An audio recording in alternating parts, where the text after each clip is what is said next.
Longmire was a modern American Western TV show focusing on the crime genre. It first dropped back in 2012 and ran for 6 seasons until it was canceled in 2017. The show was the highest rated original drama on its home network, A&E, but this wasn't enough and it was canceled before being rescued by Netflix. Today, we're talking about what's next for the Longmire cast and their careers. Stay tuned. First up, it's the star of the show, Robert Taylor. Taylor played Sheriff Walt Longmire on the show, who was sort of a hybrid between a classic Western character and a modern sheriff. He has an uncanny ability of sniffing out the truth, and although he is going through a bit of a rough patch due to his wife's death, Walt is a good man who doesn't suffer fools lightly, who has a strong sense of justice and what's right in the world. Before his role as Walt, Taylor had appeared in Australian rite of passage show for any actor, Home and Away, as Nicholas Walsh. It's either Home or Away or Neighbors, right? He also had a part in the classic sci-fi thriller, The Matrix, as Agent Jones. Since the show finished, Taylor has appeared in a few movies, such as The Meg, Blood Vessel, and Into the Ashes. He's also made an appearance in the Dolly Parton show, Heartstrings, which aired on Netflix. Taylor is one of Australia's most beloved characters, and last year, he appeared in the critically acclaimed Australian show, The Newsreader, as Jeff Walters. The show won a whole raft of awards at the Australian Academy of Cinema and Television Arts Awards, AACTA, from Best Drama Series to Best Direction, whilst being nominated in another 11 categories. Good for you, Robert. What's your favorite role of Taylor's? Tell us below. Next up, it's Katee Sackhoff. Stay with us. On Longmire, Katee plays a former Philly PD homicide detective who moved to Wyoming after a mysterious incident with a superior back in Pennsylvania. She was a mainstay on the show, and before her work on Longmire, she was probably best known for her roles on The Education of Max Bickford as Nell Bickford, as well as her role as Kara Starbuck Thrace on The Office's Dwight Schrute's favorite show, Battlestar Galactica. During her time on the show, she was actually nominated for a handful of awards, winning Best Supporting Actress in a Television Series in 2005, which was a pretty impressive feat for the Portland, Oregon native. While she is probably best known for her work in TV, she has appeared in a few movies, such as Sexy Evil Genius, Oculus, and Girl Flu, none of which are troubling any movies at the Oscars. Sorry, Katee. Since Longmire was canceled, she had a main role in the DC show The Flash as Amunet Black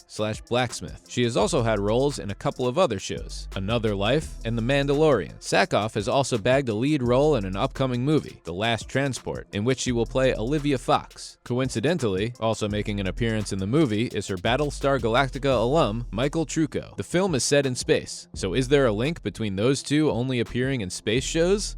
What's your favorite role of Sackhoff's? Let us know below. Lou Diamond Phillips is up now. Stick around. Having started his career in the mid-80s, Lou boasts one of the deepest acting resumes out of any of his co-stars on Longmire. He started his career, like most actors do, with a few uncredited movie and TV roles, before possibly his earliest role of note, playing Jose Chavez y Chavez in the 1988 follow-up to cult classic Young Guns. Phillips, who is part Cherokee on his father's side, then went on to appear in the 2001 supernatural drama Wolf Lake, playing John Kanan and Noah Cassidy for 10 episodes. On Longmire, he is known for his roles as Henry Standing Bear, who is Walt's best friend and confidant. The proprietor of a local boozer, he was initially given a supporting role but graduated to the main cast as the series progressed. Since Longmire finished, it's safe to say that Lou has been a busy boy, appearing in more than 20 shows. Some of those include Blue Bloods, the hit Tom Selleck show, NCIS New Orleans, and Goliath. He has also tried his hand at directing, having been behind the camera for an episode of Agents of S.H.I.E.L.D. He is also set to appear in the upcoming movie Easter Sunday, which will bizarrely come out well after Easter in August. Lou will play himself in the movie, so watch out for that one. Will you be tuning in to watch it? Let us know below. Next up, it's Bailey Chase. On Longmire, Chase played Branch Connolly, who was dating Walt's daughter, Katie. He is also a police deputy, which runs in the family, as his uncle was actually sheriff before Walt took over the role. Branch harbors ambitions of one day following in his uncle's footsteps and becoming sheriff. His character is nearly killed in season 1 after being shot, but he recovers to lead the investigation into his own attack. However, he wouldn't survive much longer, as he was Marvin Gayed out by his own father. What a tragedy. Away from Longmire, Bailey is probably best known for his roles as Graham Miller on Buffy the Vampire Slayer and as Butch Ada on Saving Grace. Like Lou Diamond Phillips, Bailey has been busy since Longmire was canceled, appearing in Batman vs. Superman: Dawn of Justice as Python team leader, and also a recurring role on 24 Legacy as Thomas Locke. He will also appear in the movie Tao of Surfing as Lance, which is currently in post-production. What's your favorite role of Bailey's so far in his career? Give us your thoughts below. We're taking Cassidy Freeman next. Don't go anywhere. Freeman, who played the aforementioned Katee on the show, was maybe best known before Longmire for her role on Smallville in its final 3 seasons. On Longmire, she played an attorney who worked to help people on the reservation who needed it most. She is convinced by Walt to run for sheriff in the series finale, whilst also being romantically involved with another character, Zach, after she has dated Branch. During her time on the show, she also appeared on NCIS as Eva Azarova, as well as sister show NCIS New Orleans. Post Longmire, Cassidy hasn't been quite as busy as Bailey and Lou, but she has worked on the Danny McBride comedy The Righteous Gemstones. The show has so far run for 2 seasons, and Cassidy plays Amber Gemstone in this one. It has received generally favorable reviews, with fans of McBride knowing exactly what they're getting with his work. Last year, she also appeared in American dystopian horror movie The Forever Purge, which is set in 2048 and tells the story of the Tucker family and their ranch hand who must defend themselves against purgers as the country descends into chaos. Have you seen The Forever Purge, or anything else Cassidy has worked on throughout her career? Give us your thoughts on this one below. Adam Bartley joins us next. Stick around to say hello. Bartley, who played Archie the Ferg Ferguson on Longmire, can count the show as probably his first big break, as beforehand, he had only appeared in the odd episodes of shows like Justified and 1000 Ways to Die. The Ferg was a slightly awkward character who seemed somewhat underappreciated next to his superiors, but he has some important skills which have helped to solve cases. Walt hired him as a favor to his dad, but he proved his worth on more than one occasion. While appearing on the show, he also worked on NCIS Los Angeles as Carl Brown, but has only appeared on the odd episodes of the show since then, without a main role. He has, however, been trying to cement a reputation as a film actor, having appeared in Under the Silver Lake as Officer McCoy, Donnybrook as Dote, and Vice as Frank Luntz. Bartley will be hoping to bag more roles in the upcoming years to forge ahead with his career, which hasn't seen him land a main role since Longmire finished, unfortunately for him. Who's your favorite character on Longmire? Let us know your thoughts below. And finally, it's Bob Clendenin. Clendenin played nervous weed dealer Jamie DeBell on the show, who also provided Walt with low-level information from time to time. He also has a few other odd jobs, including a pizza delivery man and Uber driver. Clendenin was probably best known for his work in the 2010 show Cougar Town, in which he appeared as Dr. Tom Gazalian. He also made a few appearances on Scrubs, as well as 10 Items or Less. Since Longmire finished, he hasn't done much of note, bar a couple of appearances on Mixed Is and The Neighborhood. What else have you guys seen Bob in? Let us know below. As always, thanks for stopping by today, and remember to join us next time for some more fun and games. Also, why not do us a solid and share our video today with any Longmire fans you might know of. Bye guys!